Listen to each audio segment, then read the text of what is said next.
Rescue the perishing, care for the dying. Jesus is merciful. Jesus will save. Some say Trump is king.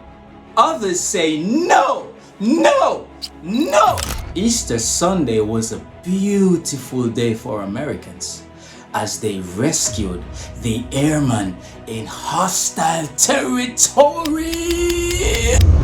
The U.S. and Israeli bombing campaign is not letting up. All under fire.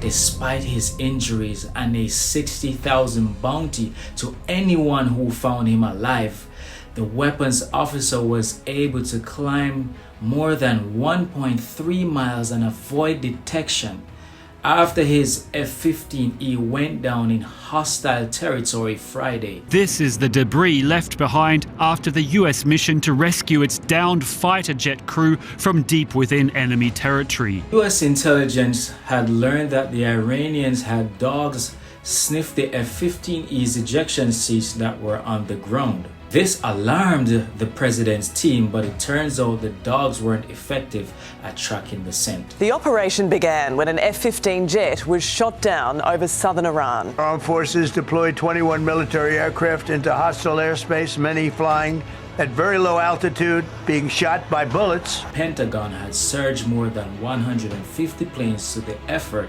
including 64 fighter jets, 4 bombers, 48 refuelers, 13 rescue aircrafts, and 26 intelligence and jamming aircrafts.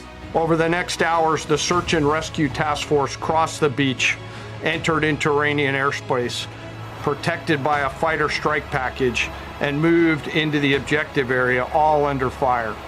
With the help of the CIA, military officials were able to track the colonel's equipment to his exact location and confirm his status according to the Times.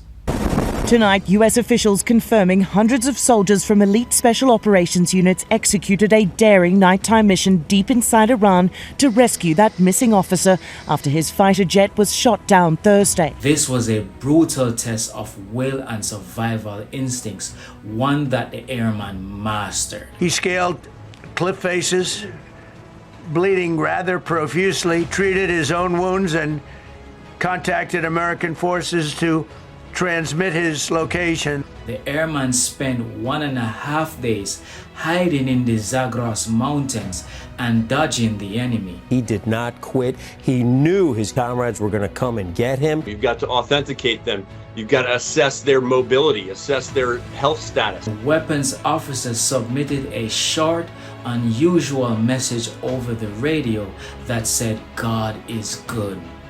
What he said on the radio sounded like something a Muslim would say. Allahu Akbar! God is great.